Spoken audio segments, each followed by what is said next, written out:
Assurvibes, votre rendez-vous bimensuel pour tout savoir sur l'assurance. Bienvenue sur Assurvibes. Aujourd'hui, nous recevons Jean-Pierre de la société Viagimo. Bonjour Jean-Pierre. Bonjour Fabrice. Ravi de te recevoir aujourd'hui. Ravi également, je suis très content d'être là. Et tu as un gros sujet pour nous, le viager. Oui, le viager c'est un magnifique sujet, on va en parler.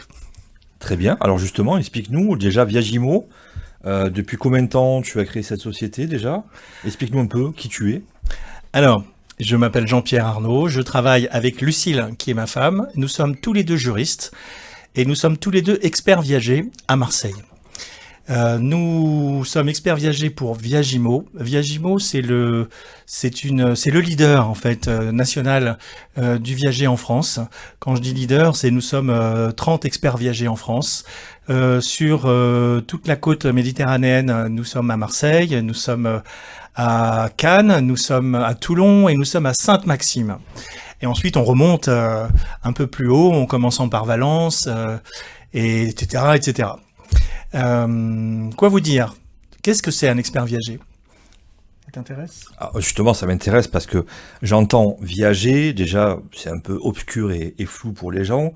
Moi, ce qui m'a beaucoup intéressé dans ce que tu as dit déjà, c'est on est juriste. Donc c'est très important parce que j'estime effectivement que c'est très technique finalement le viager et il faut avoir le bon accompagnant. Alors voilà, dans le cadre du réseau, d'ailleurs le réseau Viagimo, il a été créé par Sophie Richard, qui est elle-même juriste, au Sable d'Olonne. C'était créé au Sable d'Olonne pour information. Et effectivement, au sein de ce réseau, l'ensemble des experts viagers ont des spécificités particulières. Nous sommes juristes, d'autres ont des compétences en termes d'immobilier extrêmement pointues, d'autres ont des compétences... chacun en fait apporte ces compétences, et ce qui fait que l'ensemble est un tout et qui peut répondre à l'ensemble des questions en fait que l'on peut se poser sur le viager, qu'elles soient techniques, juridiques, successorales, patrimoniales. Alors justement, c'est très bien, successoral, tu as dit un mot qui m'intéresse, puisque je te fais venir aujourd'hui pour justement la partie succession, qui va être développée sur l'ensemble des sujets. Mais voilà, comment toi tu insères le viager dans la succession ? Alors d'abord, si tu le permets Fabrice, je vais juste redire ce qu'est le viager. Le viager, c'est la possibilité de vendre son bien et de pouvoir rester chez soi à vie. À vie si on veut, ou on peut partir d'ailleurs avant, si on souhaite partir avant, déménager ou aller dans une résidence senior. Donc ça permet de rester chez soi à vie, et en contrepartie, on reçoit ce qui s'appelle un bouquet, c'est-à-dire un montant le jour de la vente chez le notaire, et des rentes mensuelles toute sa vie. Ça, c'est ce qui s'appelle le viager occupé.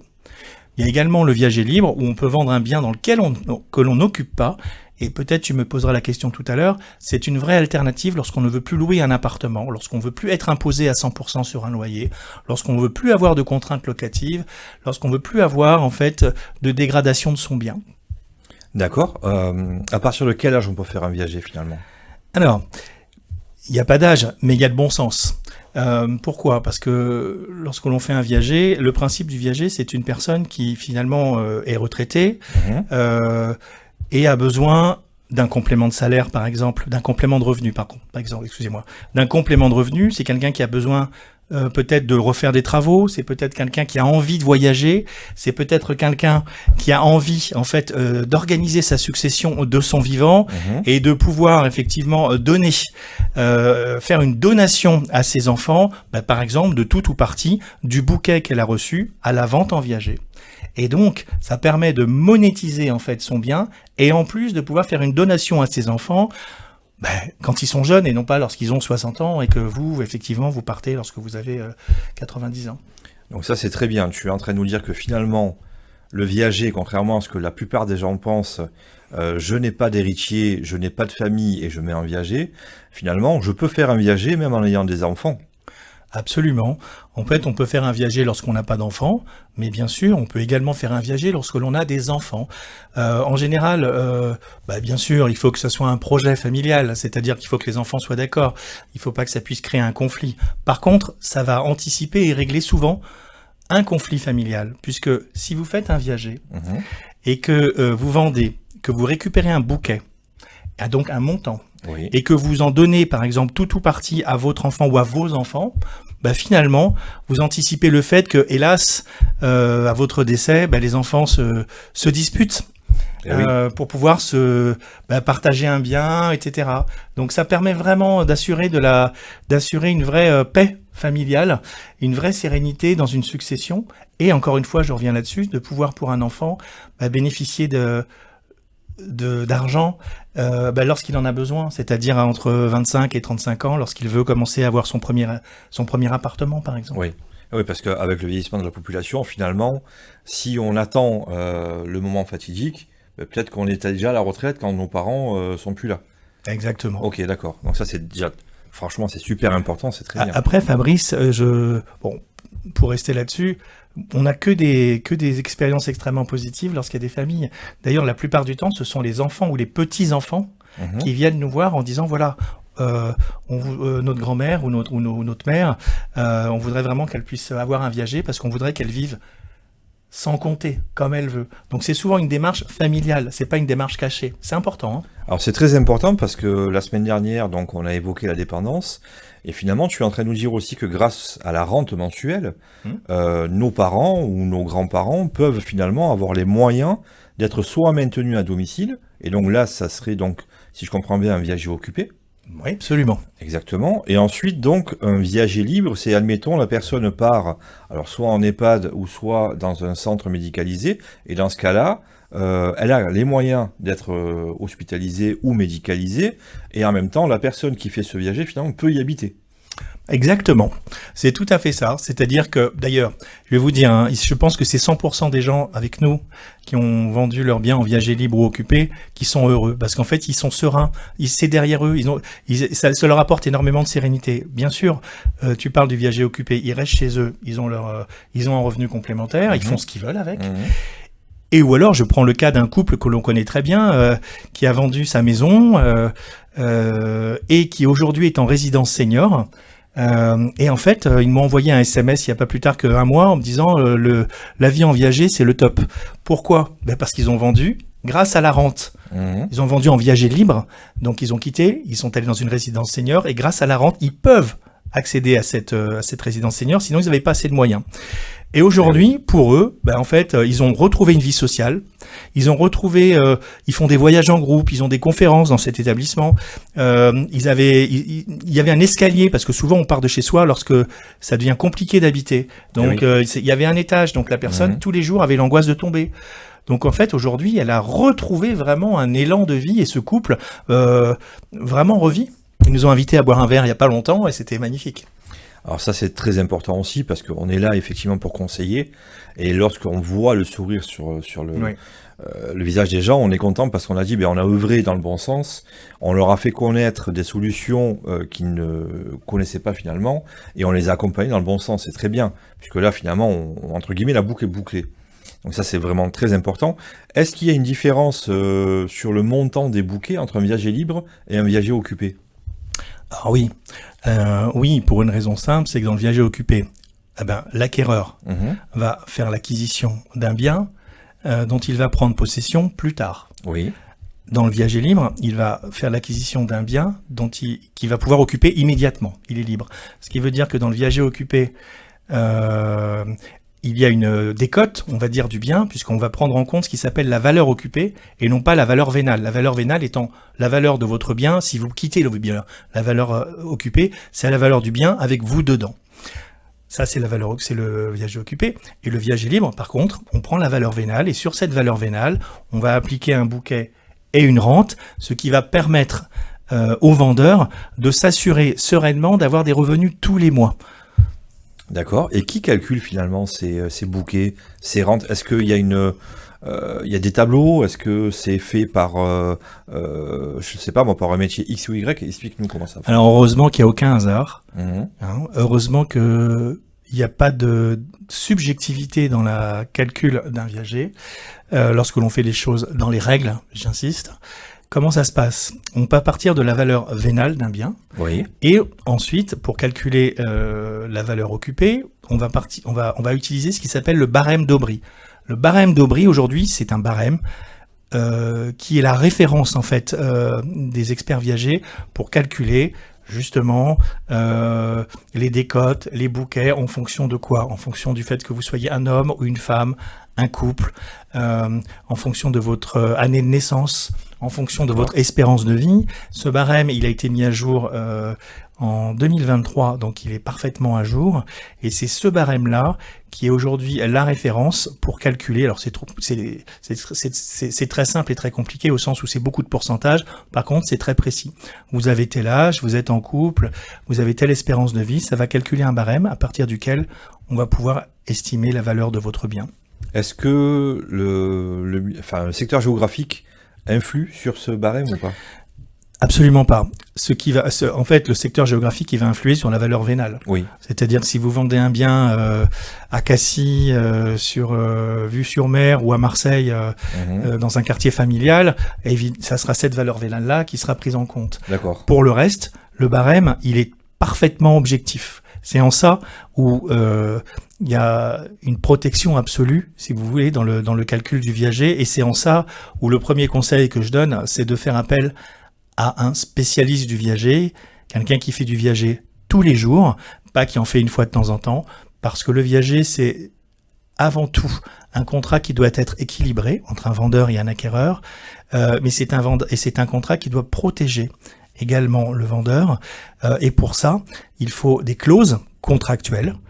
Et le viager, c'est extrêmement contractuel et jurisprudentiel. C'est-à-dire qu'il y a des clauses légales, c'est-à-dire des clauses qui, de fait, vont être mises en place par le notaire, mais il y a des clauses contractuelles qui, si elles ne sont pas indiquées, vous ne pourrez pas vous en prévaloir. Par exemple, le fait de prévoir un départ anticipé.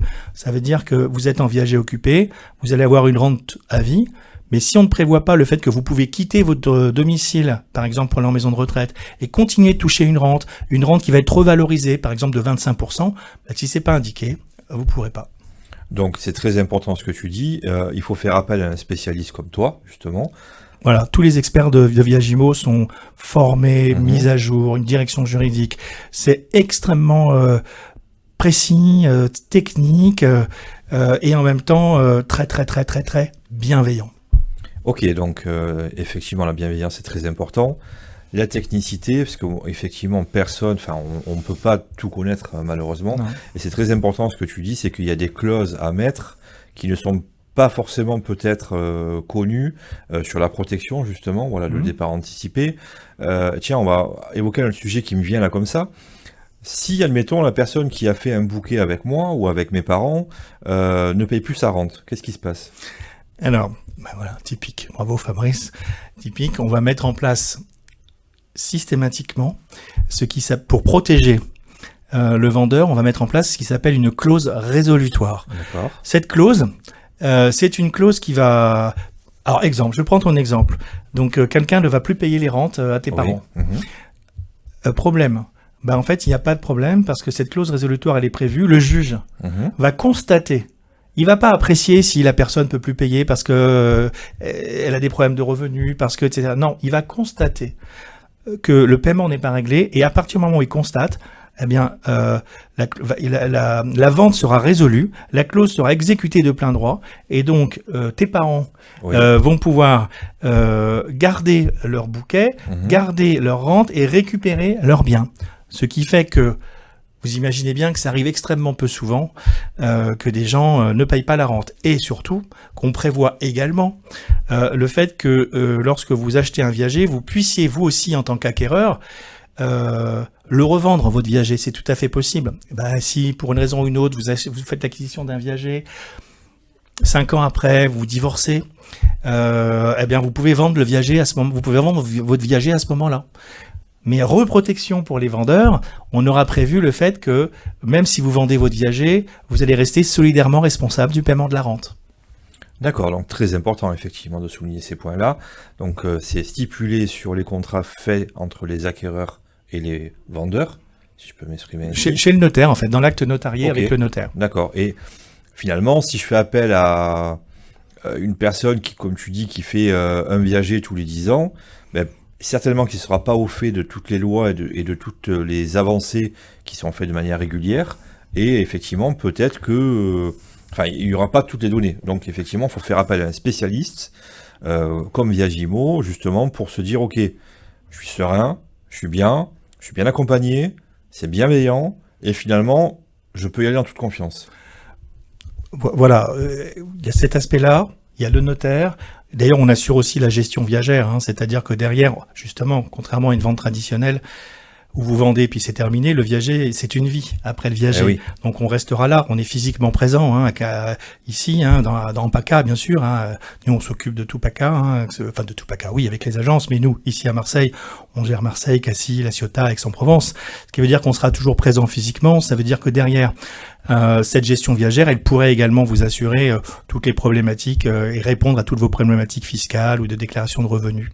Mais oui, c'est vrai que globalement, hein, je veux dire, quand vous allez voir, si un jour, je vais répondre de cette manière-là, si un jour j'ai un problème à la gorge, je vais pas aller voir un spécialiste des hanches, je vais aller voir un spécialiste de la gorge, je vais aller voir un ORL. Donc c'est ça le principe. Il y a des médecins, mais chez les médecins, il y a des spécialistes. Et je pense que dans tous les métiers, c'est pareil. Et dans le nôtre, je pense que c'est également la même chose. Il y a d'excellents agents immobiliers, mais il y a aussi des spécialistes en problématiques viagères. Et nous sommes une agence spécialisée en viager. Bien sûr. Et on ne fait pas du tout, d'ailleurs, de transactions traditionnelles, justement. Très important. Et donc, ce bouquet, finalement, une fois que les gens ont payé le bouquet, qu'est-ce qui devient ce bouquet ? Alors, donc, vous avez vendu. Vous avez un bouquet et vous avez une rente. En ce qui concerne le bouquet, ce bouquet, si c'est votre résidence principale, c'est le cas de la quasi-totalité, il n'y a pas d'imposition particulière, il n'y a pas de plus-value, donc vous avez un bouquet net que vous allez toucher le jour de la signature. Et ce bouquet, vous en faites absolument ce que vous voulez. Ça veut dire que ce bouquet, première solution, vous pouvez le placer. Hein, vous pouvez le placer en assurance vie. Enfin, vous allez voir après votre conseiller en assurance, en gestion de patrimoine, et vous le placez. Vous pouvez en faire une donation pour tout au parti aux enfants. Vous pouvez voyager. Vous pouvez finalement continuer de rester chez vous en améliorant votre quotidien, c'est-à-dire en faisant des travaux chez vous. C'est souvent ça. Souvent, les gens font des travaux chez eux. Vous pouvez, en fait, il y a 1000 opportunités d'utiliser cet argent. C'est ça qui est intéressant. C'est super intéressant ce que tu dis, parce que finalement, de mon vivant, je profite d'avoir un bouquet qui va me permettre effectivement soit de placer l'argent sur une assurance vie, un contrat de capitalisation ou autre, et dans ce cas-là, on vient voir un spécialiste comme moi, ou effectivement, j'investis dans la maison, ou j'investis dans un autre secteur d'activité pour préparer ma retraite, j'en fais finalement ce que je veux. Exactement. Là, le dernier rendez-vous qu'on a eu, c'est avec un couple absolument charmant. Lui voyage. C'est un couple qui ne fait que voyager. Ça, c'est génial. Et donc, what else, hein ? Je veux dire, en fait, soit finalement, au lieu ils ont réfléchi, ils ont un appartement, l'argent est immobilisé dans les murs. Eh oui. Il sert à rien. Là, en fait, ils vont continuer d'habiter chez eux. Ils vont s'enlever les contraintes syndicales, les contraintes, etc. Et cet argent, ils vont l'utiliser pour voyager. C'est génial. Exactement. Voilà. Et cette rente, donc, va, encore une fois, améliorer le quotidien sur différentes manières. Et finalement, quel est l'intérêt, hormis tout ce qu'on vient d'évoquer, quel est l'intérêt pour l'acquéreur ? Alors moi j'en vois un, et je pense tu vas mieux développer que moi forcément, mais finalement moi en tant qu'acquéreur sur un viager, je peux m'assurer aussi d'avoir une maison en meilleur état que si je prends une maison qui est défraîchie depuis 10 ans et en attendant le chaland. En fait, voilà, on a parlé jusqu'à maintenant des vendeurs qu'on appellera crédit rentier, c'est sympa, parce qu'ils auront vendu. Et tu as raison, maintenant parlons des acquéreurs qui s'appelleront débit rentier. Et pour eux, l'acquisition d'un bien en viager, ça présente énormément d'atouts. Eh oui. Énormément d'atouts. Le premier atout, c'est qu'ils vont faire l'acquisition d'un bien à un prix réduit, puisqu'ils vont faire l'acquisition d'un bien lorsque c'est un viager occupé à un prix réduit. Ils vont faire l'acquisition d'un bien la plupart du temps sans crédit bancaire, sans emprunt. Ils vont faire l'acquisition d'un bien qui va rester occupé par des gens qui vont continuer de se comporter comme des propriétaires. Bien sûr. Il va faire l'acquisition d'un bien sur lequel il va pas avoir de pression fiscale parce que il n'aura pas de loyer comme s'il investissait dans un appartement locatif. Et finalement, il va aussi avoir, pour la plupart, une impression de faire œuvre utile. Parce qu'en fait, il va rendre service à des gens en leur permettant de rester chez eux. Donc il y a quelque chose de très sociétal à l'heure actuelle en plus, Oui. que de pouvoir finalement faire une diversification d'investissement immobilier tout en permettant à des personnes de continuer de profiter de leurs biens. Moi, je trouve que dans les temps qui courent, c'est plutôt sociétalement responsable. Effectivement, on a développé le sujet de la dépendance. Ouais. On estime que dans une quinzaine d'années, il y aura 4 millions de personnes uniquement sur la partie retraitée avec des sujets de dépendance. Et donc, on s'aperçoit de ce que tu dis, c'est que on peut avoir effectivement, par le biais du viager, les moyens d'être maintenus à domicile, parce que sinon, on les a certainement pas. Donc ça, c'est le premier point. Et deuxième point, ce que je vois pour les acquéreurs aussi, c'est ce que tu viens de dire, c'est que j'œuvre finalement dans le bon sens, que je permets aux gens de rester chez eux, et en même temps, j'investis d'une manière un peu plus raisonnée, finalement, sur un parc immobilier qui existe déjà en plus, Ouais. et qui a été éprouvé pendant quelques années. Qu'est-ce qui fait aujourd'hui, alors j'ose mettre le pied dans le plat, qu'est-ce qui fait aujourd'hui, par exemple, que moi je ne fais pas un viager avec mes parents? Est-ce qu'on peut faire l'amalgame de ça? Je fais exprès de mettre le pied dans le plat, moi j'aime bien mettre le pied dans le plat. Explique-nous justement en quoi c'est différent et est-ce que ça peut exister? Alors, premier point, juridiquement, il n'est pas écrit qu'on ne puisse pas faire un viager familial. Deuxième point, nous, et la quasi-totalité des notaires, ne faisons pas de viager entre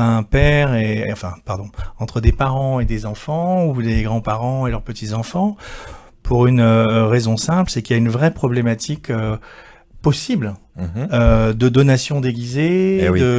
de problématiques familiales ou de remise en cause plusieurs années après par une autre personne de la fratrie. Oui. Donc c'est très complexe de faire ce type d'opération au sein d'une même famille. D'accord, donc ça c'est très important de le souligner. Et si je reprends justement l'aspect successoral, aujourd'hui le bouquet, si j'ai une maison, il y a ce qu'on appelle la part réservataire sur l'héritage. Le bouquet donc est déjà assujetti à cette part réservataire? Alors, lorsqu'effectivement dans une situation où il y a un seul conjoint survivant et qu'il y a des enfants, il faut tenir compte, effectivement, il y a cette part réservataire, mais alors en fait, ça peut être relativement simple, c'est-à-dire que cette part réservataire, à partir du moment où l'enfant et le conjoint survivant se mettent d'accord formellement, que dans un mandat que nous aurons signé, eh bien autant l'enfant que le parent sont signataires du mandat, que les deux ensuite seront partie prenante à l'acte notarié, et qu'il soit prévu que la partie réservataire soit donnée à l'enfant sur la part effectivement du bouquet le jour de la signature.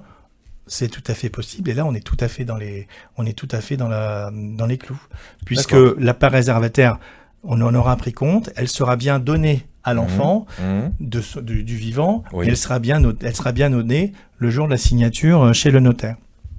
D'accord, et c'est ce qu'on disait finalement au début, c'est que ça permet, on va dire, d'aider nos enfants lorsqu'ils en ont besoin, plutôt que lorsqu'on n'est plus là et qu'ils soient déjà à la retraite et que la vie est déjà passée. Bien sûr. D'accord, ok.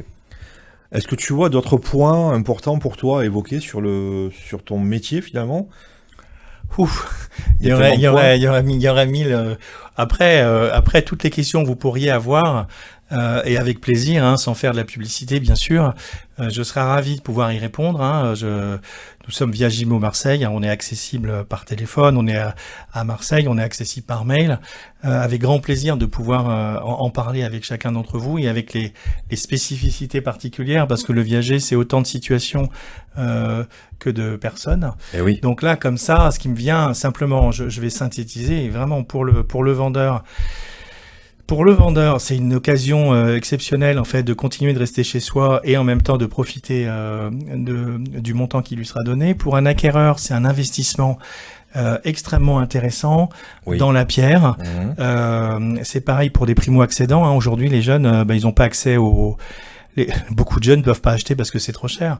Eh ben, le viager, ça peut être une solution pour eux. Ça peut être une solution pour eux parce que justement, le bouquet, au lieu d'acheter un appartement à 200 000 euros, ils vont acheter peut-être un appartement avec un bouquet à 50 000 euros et puis des rentes mensuelles.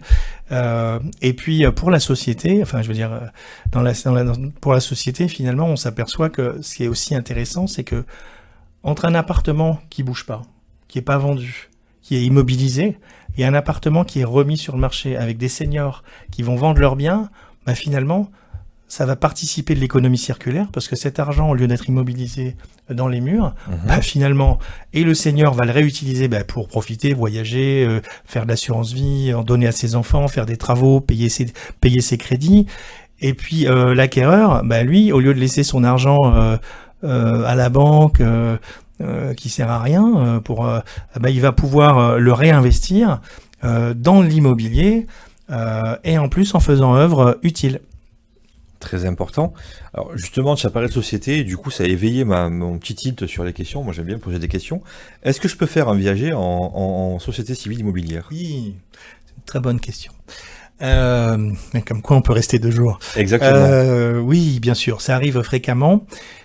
Le cas, il est simple, c'est que justement, vous avez des enfants et alors, nous, on ne vend jamais à des sociétés commerciales parce que justement, le problématique d'une société, et je vous conseille de jamais vendre à une société commerciale parce que si elle fait faillite, tant pis pour vous, vous pourrez plus, vous aurez plus que les yeux pour pleurer pour les rentes. Par contre, une SCI familiale où un couple va acheter avec ses enfants, où il est bien mentionné que tout le monde est solidairement responsable et que si, etc., c'est une excellente manière d'accéder à l'immobilier. C'est une excellente manière aussi de faire que vos enfants jeunes puissent accéder à une acquisition d'immobilier et puis qui va anticiper énormément justement les problématiques successorales parce qu'ils seront déjà dans cette SCI. Ça se fait très souvent. D'accord, ok, voilà, c'est très important encore de souligner qu'on peut faire effectivement un viager en SCI. Par contre, on ne peut pas vendre son appartement en SCI. Parce que justement, le viager, c'est quoi? C'est un aléa. Donc on ne peut pas vendre une société civile immobilière, on ne peut vendre qu'un bien qui est lié à soi, puisque le principe du viager, c'est qu'il s'éteint lorsque vous partez ou lorsque vous mourrez. Alors justement, en parlant de ça, parce qu'il faut aussi y parler, c'est indexé sur un décès ou des décès. Admettons, encore une fois, moi j'aime bien poser des questions et des exemples. Je fais un viager avec une personne qui décède 3 semaines après. Est-ce que il peut y avoir une enquête? Est-ce qu'il peut y avoir une suspicion de... Dans Sherlock Holmes. Alors, dans les deux sens, je crois pas qu'on l'ait évoqué d'ailleurs dans l'autre sens non plus. Dans les deux sens, ça veut dire quoi? Le principe du viager, c'est l'aléa. Pour l'acquéreur. Ça veut dire que l'acquéreur, il fait un investissement plus ou moins long. C'est ça l'intérêt, et c'est aussi l'intérêt pour le vendeur, puisque le vendeur c'est pareil. Le vendeur, s'il dépasse son espérance de vie, il va continuer de recevoir sa rente. Oui. Donc, ça veut dire qu'effectivement, si demain vous achetez un bien en viager et que 3 mois après, 6 mois après, la personne décède naturellement, vous aurez fait une opération immobilière intéressante. Oui, donc ça marche dans les deux cas, effectivement. Il peut y avoir la personne qui décède malheureusement rapidement, et puis il peut y avoir la personne, je prends l'exemple d'une senior très célèbre, Jeanne Calment. La personne qui a fait un viager sur Jeanne Calment, finalement, a fait un pari un peu... Alors moi je ne peux pas parler de Paris, mais après Jeanne Calment, je crois que je dis une bêtise, mais c'est 0,001% de la population. En fait, globalement, qui achète en viager? Tout le monde peut acheter en viager. En général, c'est plutôt des gens qui ont entre 35 et 50 ans. Oui. Mais ça peut être et qui vend en viager? C'est pareil. Une des premières questions que vous m'avez posées, c'est est-ce qu'on peut faire, à partir de quel âge on peut faire un viager? Oui. Bien sûr qu'on peut faire un viager jeune, très jeune, mais plus vous le faites jeune, plus il y aura de décote pour vous, et donc ce sera moins intéressant. C'est pour ça qu'aujourd'hui, la plupart du temps, on peut commencer un viager à tout âge. En général, on peut avoir un viager entre 68 et 100 ans. Je veux dire, aujourd'hui, en général, c'est vrai que des personnes qui ont entre 70, 72, 74, 76 ans, oui. c'est une base importante de personnes qui mettent en viager. Après, on a une cliente charmante de 93 ans, on a une cliente charmante d'une 60aine d'années, Il n'y a pas d'âge particulier. Alors, il n'y a pas d'âge particulier, mais je pense qu'il y a des contextes particuliers. Alors, tu viens d'évoquer une personne qui a 93 ans, c'est ça? Oui. Voilà. Admettons, cette personne-là, elle n'a pas encore fait de viager, elle est en EHPAD et elle veut faire un viager à ce moment-là. Est-ce que c'est possible ou pas? Alors, de manière schématique, il y a une seule contrainte pour ne pas pouvoir faire un viager, c'est que vous devez avoir toutes vos facultés intellectuelles. Ah oui. En clair, si vous avez une pathologie neurodégénérative, bien évidemment, un professionnel refusera de faire, et un notaire, bien sûr, refusera le viager. Ensuite, donc il faut avoir toutes ses facultés mentales. En bien clair, sûr. c'est ça. C'est ça qui est important. Ensuite, il y a des cas, c'est rare, mais il y a des cas où des personnes, pas parce qu'elles ont une problématique particulière mentale, mais ont des tuteurs. Dans ces cas-là, c'est avec le tuteur, effectivement, que la chose se fait. Si les tuteurs estiment que, vu le patrimoine de cette personne, ça pourrait être très bénéfique pour cette personne de pouvoir vendre en viager, de pouvoir aller en EHPAD, elle a un appartement en location, mais en fait, c'est pas une bonne idée parce qu'il y a que des problèmes locatifs, il y a que des travaux.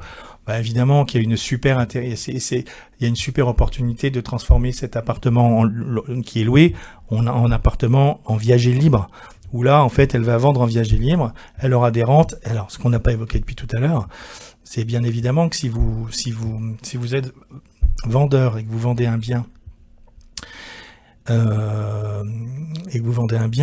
vos rentes, elles ont une défiscalisation de 70%, c'est génial, ça veut dire qu'en fait, votre base imposable, c'est 30%.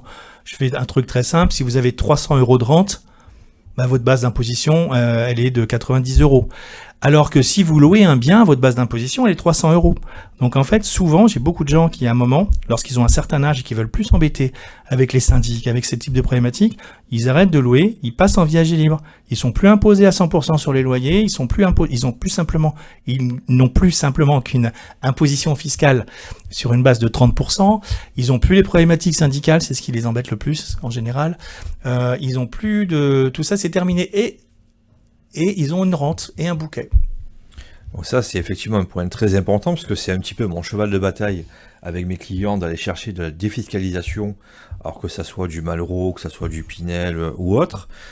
Et tu es en train de dire que non seulement j'améliore mon pouvoir d'achat, je fais en sorte de pouvoir effectivement voyager par exemple comme tes clients, etc.